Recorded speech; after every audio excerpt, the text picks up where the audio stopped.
Hello, everyone. Thanks for joining us we were just sharing and chatting in the Zoom room here about the snowstorm that is happening. So whenever you're practicing with us on this YouTube channel, we hope you're staying safe and warm and cozy. And thanks for joining us. I was in a coffee shop the other day. Yes, it was a coffee shop. I was trying to picture where it was. And they have on the counter uh, two tip jars. There's another place in Guelph that does this, and they always put whimsical kind of would you rather things, um, like um, so you can cats or dogs. What's your preference? And you put your tip in whatever jar you prefer, or and they have all these funny opposite or different things. Um, and this one I was in the other day, the two jars said, what superpower would you choose? To be able to fly or to be invisible? That's an interesting topic. Could go off on a tangent there, but I won't. And then I received a newsletter. I have this device called a Remarkable that I love. And it's like a thing you can write on, but it's not connected to the internet. Like it'll sync with my other devices, but you can write and move and erase and draw on things on it like pen and paper without using pen and paper. I love it. But it's a device that's supposed to help with being less distracted because you're not like on a computer or on a whatever laptop or iPad or something where you can also be like getting pings or searching things and stuff like that. It's just a focusing tool. Um, and so this remarkable device sent an email newsletter with various articles and interviews and things that they thought were on point with their product. And this newsletter that came had a link to an article by an author. He's a professor and an author. Um, his name is Nir Al. The first part of his name, Nir, is written Nir. I'll put a link to his website down below. And his last name is Eyal, but it's pronounced Ale. Not but, and it's pronounced Ale. Uh, anyways, he's like a Stanford professor, and why am I saying but? And he's written two books. The first one was called Hooked, and it's really, I haven't read it, but from what I understand, it's about like what I talked about, I think last week, who knows when it was, about the attention economy and how we are being hooked, fish hooked, um, intentionally and pretty constantly. And then his latest book is called Indistractable. Uh, so in this newsletter and in the book, he shares a superpower story, which is the connection segue. Oh, segue to the jars. What superpower would you choose to have? So this is his superpower story. He shares, I remember sitting with my daughter one afternoon doing activities from a book written to help daddies and their daughters bond. One exercise consisted of asking each other the following question. If you could have any superpower, what would it be? Between the moment I asked the question and before my daughter could answer it, I felt a buzz in my pocket. A work email diverted my attention. Daddy, she asked. Just a second, I grunted. I need to respond to one thing. My eyes were glued to my phone. My fingers were tapping away at a response. I wish I could tell you what she said in that moment, but I can't. While she was telling me her dream superpower, I was busy staring at my phone. By the time I looked up, she had left the room. Oh, that makes me want to cry. That's brutal. And thank you to Near for sharing that vulnerable and honest experience. Wow. And so he goes on to say the superpower that he'd want is the power to be indistractable, hence the title of his new book. He says it's the skill of the future to be indistractable, and it so ties in with the attention economy that we were talking about last time. So he shares in this newsletter this definition of distraction, so we know what we're talking about. But this is according to the American Psychological Association Dictionary of Psychology, or it could just be a dictionary. Is as distraction is the process of interrupting attention and a stimulus or task that draws attention away from the task of primary interest.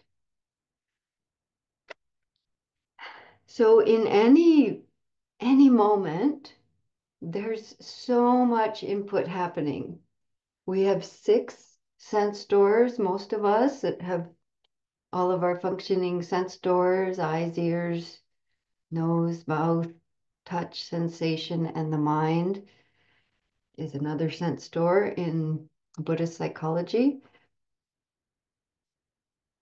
Just sitting here without even turning my head and looking around the room, there's so many shapes and light and forms and shadows and movement. And then there's a whole bunch of sounds happening. There's hums and there's bells outside and a dog's nails are clicking. Like I could go on. Um, and then the sensations of touch, the air touching the skin and the sensation of clothes and pressure and chair and feet, on and on and on and on we could go. There's still tastes too. I had pizza, excellent. Veggie pepperoni tastes are happening. And so there's so that, I mean, this is just like a tip of the iceberg. There's so much input, even in stillness, relative stillness. And moment by moment, there's one primary attention. So as he says, this definition, the task of primary interest. So he's the definition here of distraction is a stimulus or a task that draws attention away from the task of primary interest. So I sometimes ask myself, I did used to take pride in thinking I was a multitasker. I really did. I used to say to my spouse, well, you don't multitask because you can't. Bitch. I'm like, I really thought I was multitasking. And and the more we slow down and pay attention to the nature of attention, we can see clearly that it's really just attention moving very quickly between a bunch of different things. Ping, ping, ping, ping, ping. It's not multitasking. There's like one thing happening moment by moment that's the primary thing.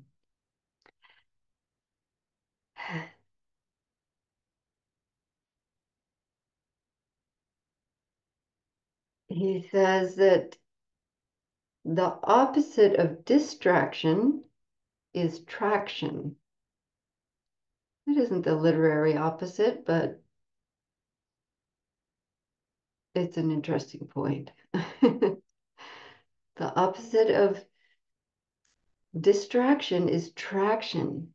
Like traction has this sense of friction, of getting a grip on something, of getting traction with it.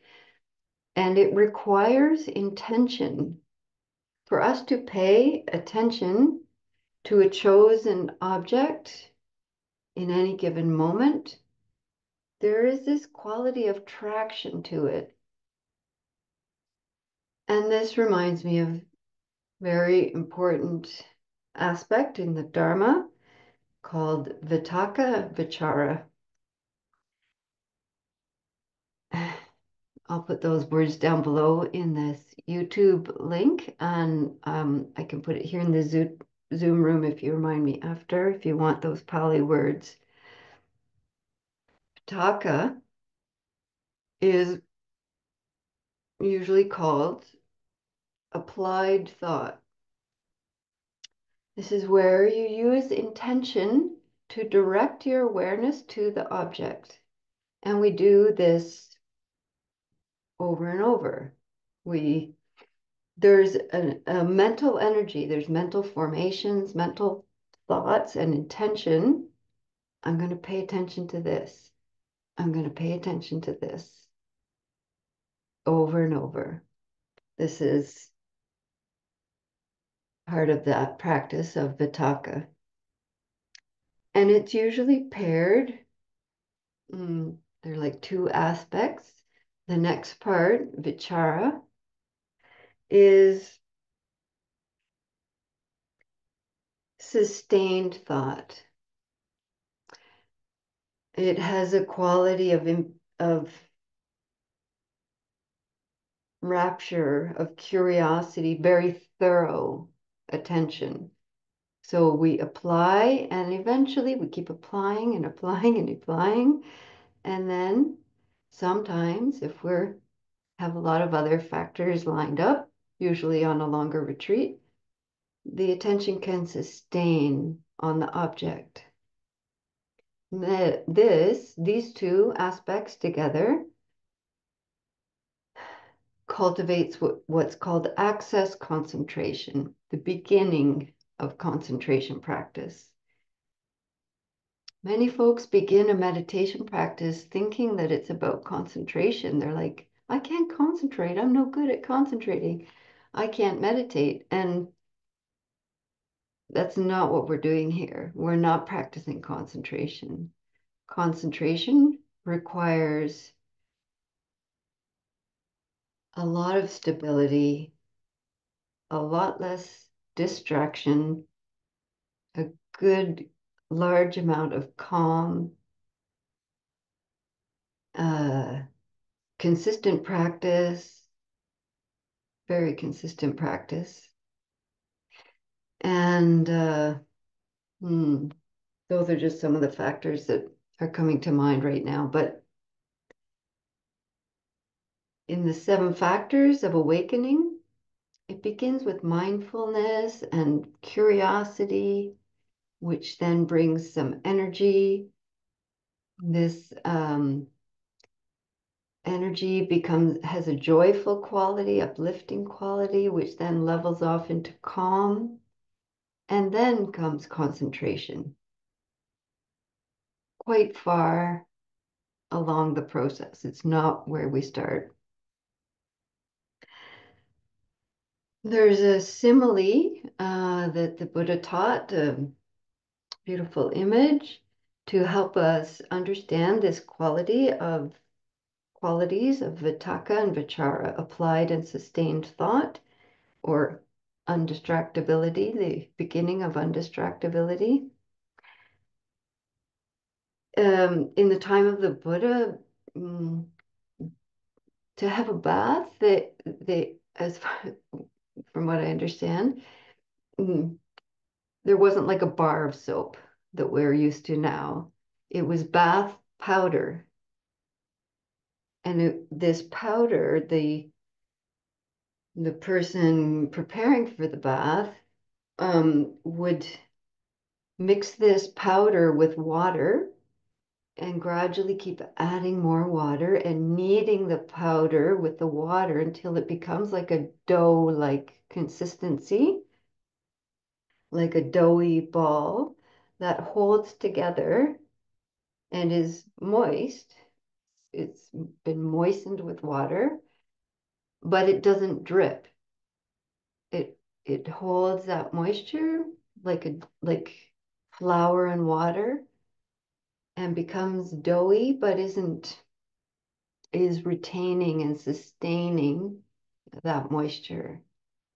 And this is the image that the Buddha used to describe this quality.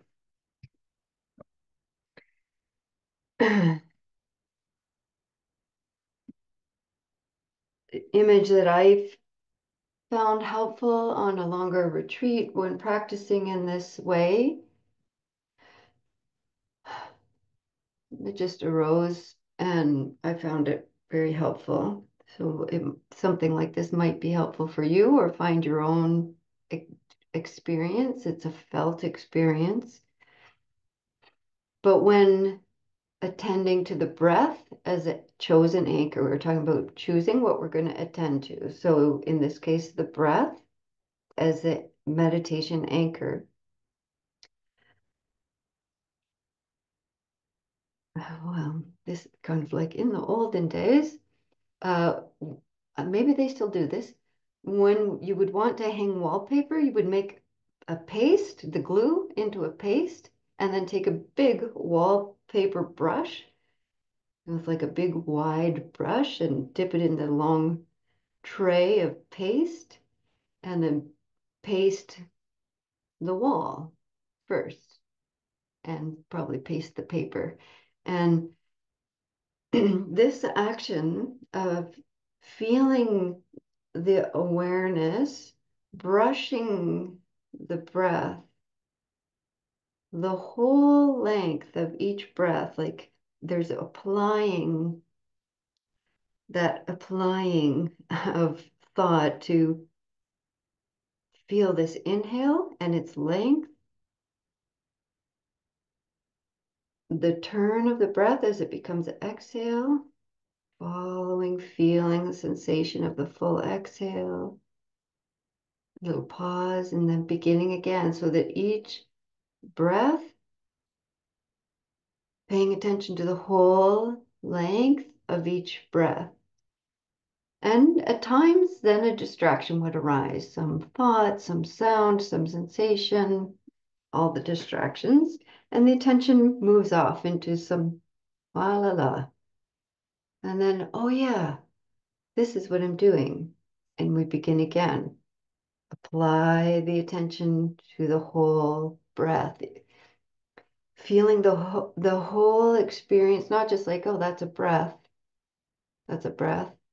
but all of the breath has this quality of investigation and thoroughness with it. And then after sustaining that practice for a good amount of time, at some point, it naturally arises that awareness stays without so much effort of applying the attention, like when the wallpaper then goes onto the wall and just stays with the breath.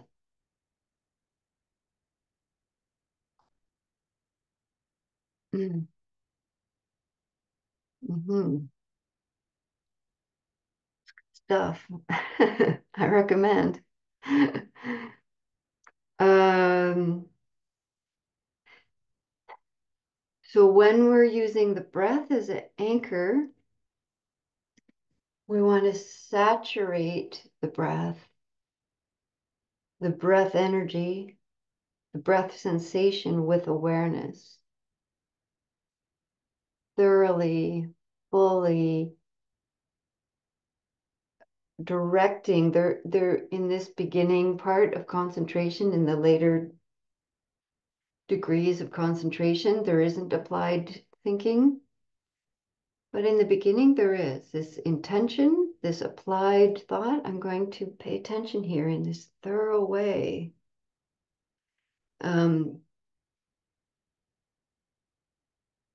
Saturating that soap powder until it really holds together.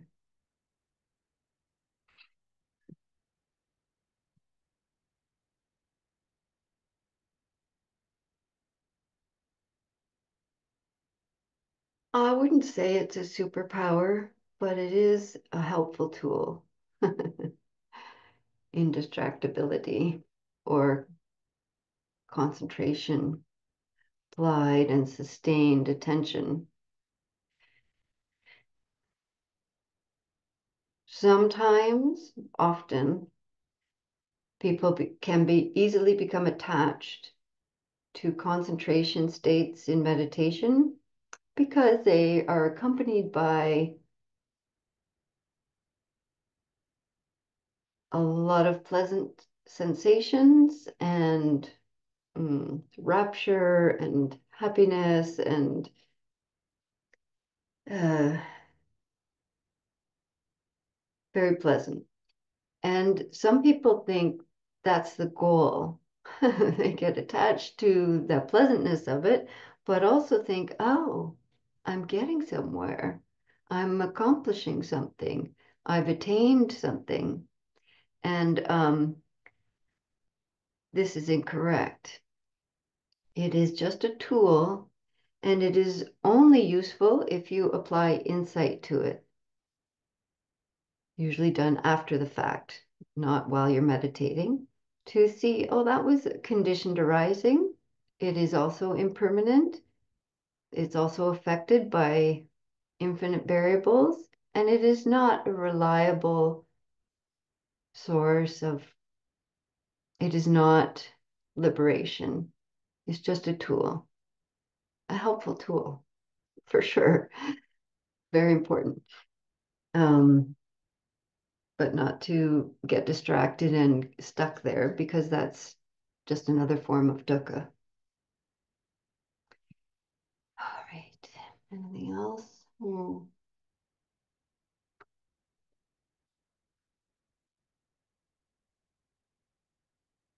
No, that's all. So let's practice vitakka and vichara. Now, for this practice, I am going to use the breath as an anchor. I know for many folks, breath is not a helpful anchor to work with because it can create more tension and the breath feels too tight and controlled. It can elevate feelings of anxiety. So if that's a conditioned arising that's happening for you, when we're paying attention to the breath, you don't have to do it in a really tight way of just feeling a small sensation of the breath somewhere deep inside.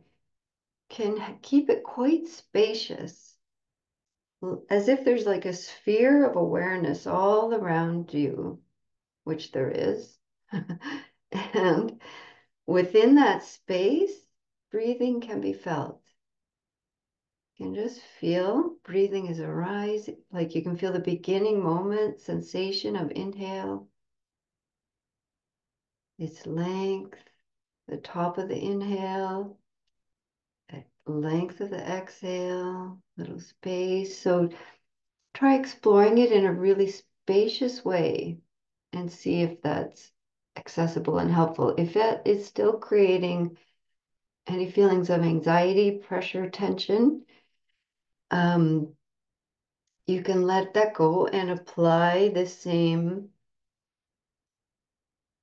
practice to a different anchor, like the sensation of your hands. Okay, so let's practice.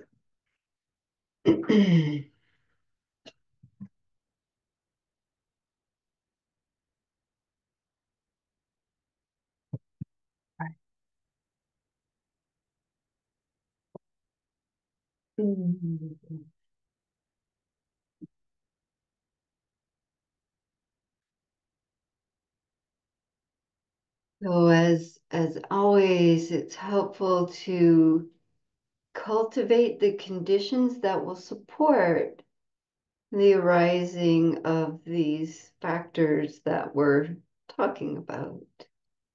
So it's helpful to take a good amount of time to adjust your posture to be as upright and easeful. If you're practicing reclining, that's also fine. Um, if you're laying down and want to be cultivating awakening, which we are, then you might lift your forearm to help keep you awake so that it will drop and wake you up if you're falling asleep.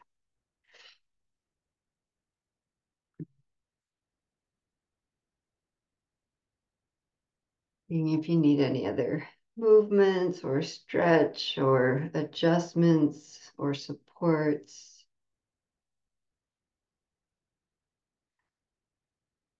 So that when stillness arises, it feels like a welcome, it feels like a companion to just rest into stillness.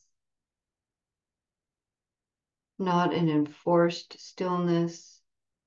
Some folks working with tension or anxiety or ADHD need to include movement in their practice. So know that that is okay if that's what your system needs to dispel some energy from building up too much.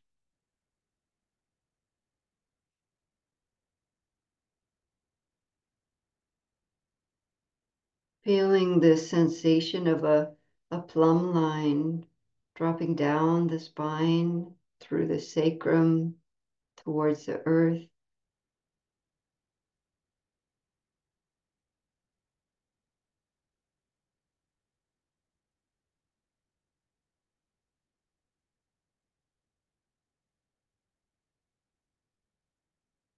Taking time to softly float awareness down through the body and noticing any areas of tension or contraction that might not be needed right now.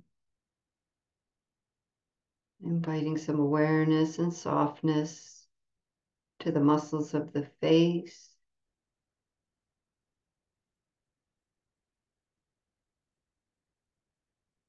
the neck,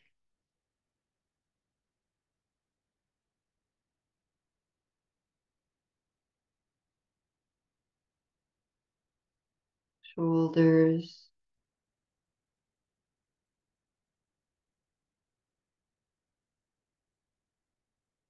hands,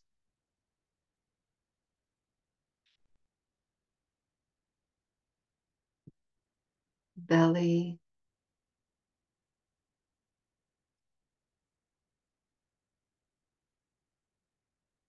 thighs.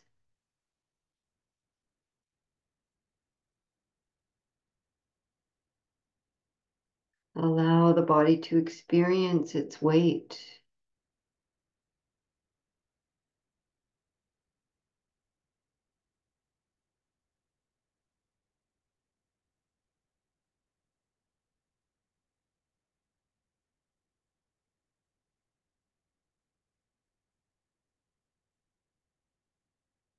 Feel your relationship with the earth.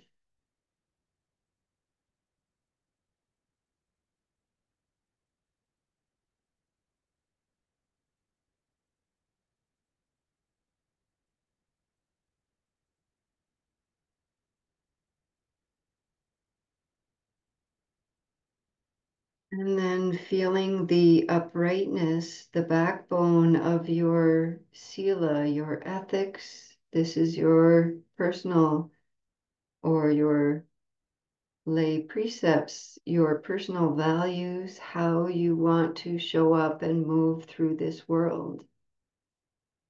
It may include these intentions, these trainings to not cause harm through our actions and through our speech, to not take more than is freely given, to not cause harm with our sensuality and through intoxicants. And see if there's other values that are in your own words that you want to feel embodied in your strong back.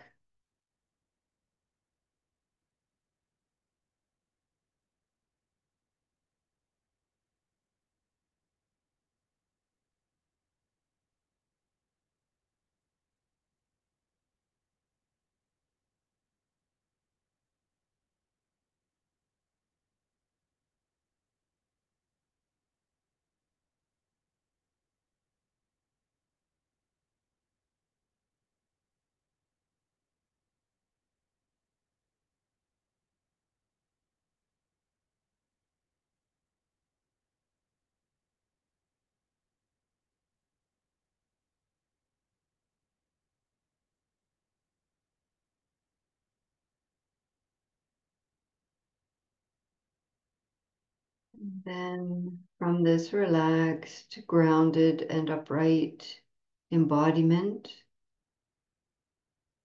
guided by our values and ethics, we begin with this mindfulness of choosing an anchor, this intentionality of what we're choosing as our primary interest, primary focus for this practice. So this may be the sensation of your breath at a chosen place, the center of the belly, the center of the chest, or the nostrils.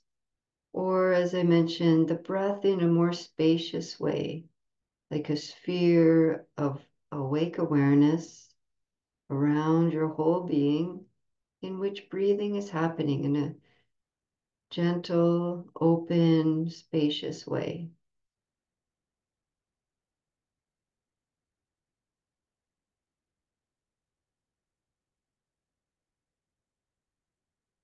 And as mentioned, if that creates more tension for you, you could guide yourself through feeling the sensation of the hands as your anchor.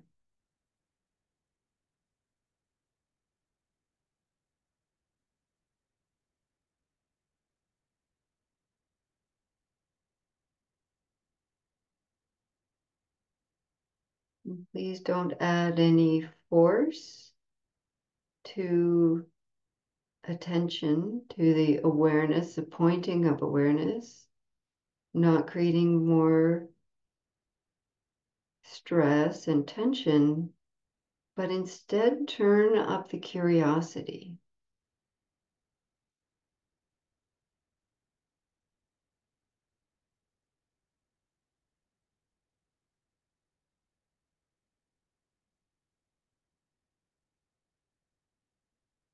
What is this that I'm calling my breath or hand sensation? What is it really?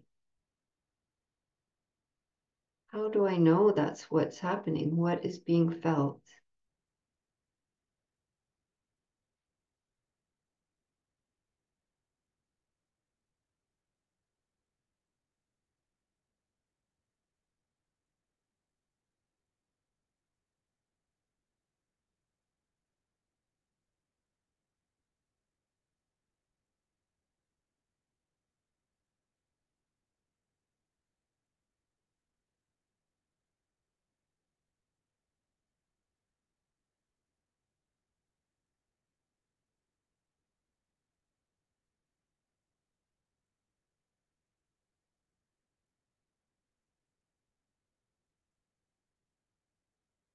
And as is natural, at times awareness is going to drift away to other sensations or thoughts or sounds, etc.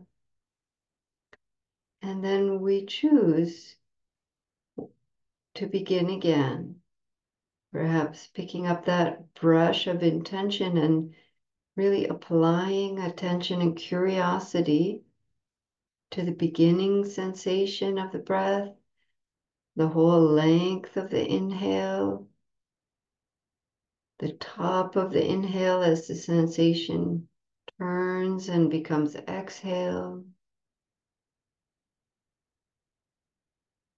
the whole length of the exhale, the end, the little space, breath by breath.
Notice attention floating away, beginning again, cultivating this quality or superpower by turning up the curiosity and really saturating that soap powder.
If attention slips away into dullness or into planning, and beginning again with kindness and brightness.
Months of practice, or if we're on a longer retreat, at times we might experience that the awareness is just sustained with the object.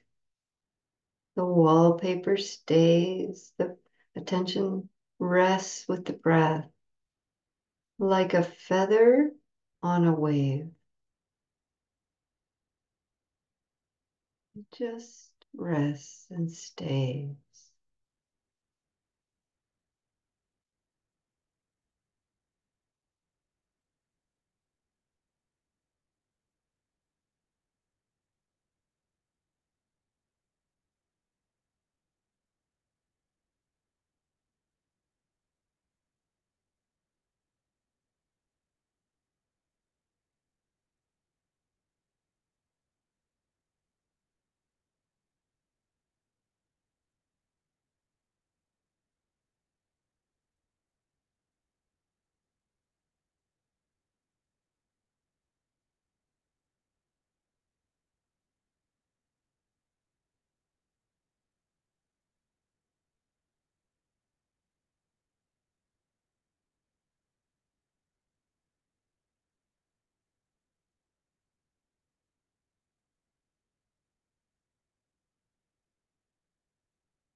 Experience or thoughts of the breath being boring, you could think of this as being your first breath,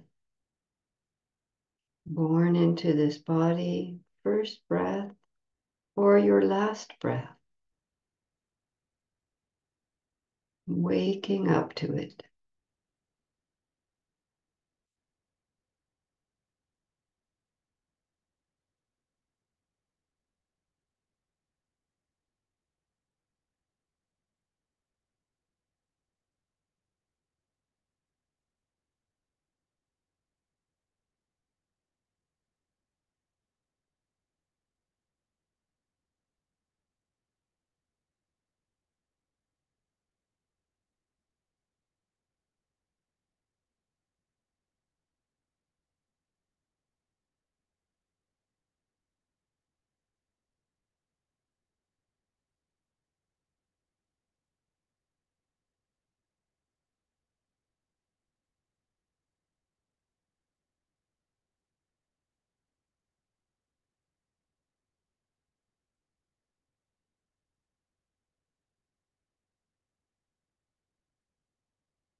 We could also describe these qualities of vitakka and vichara like the applied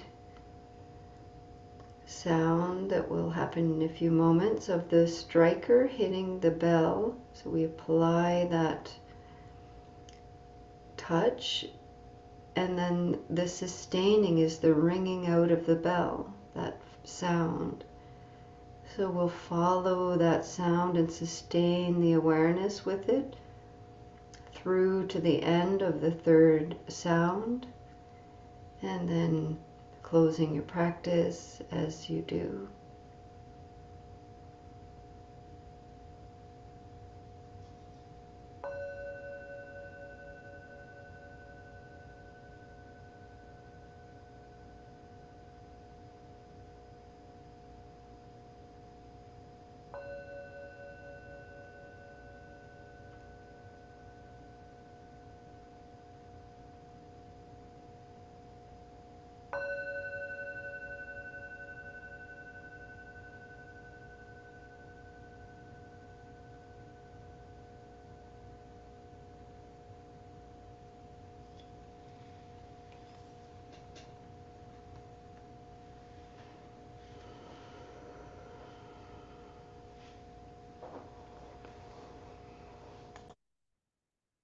Mm.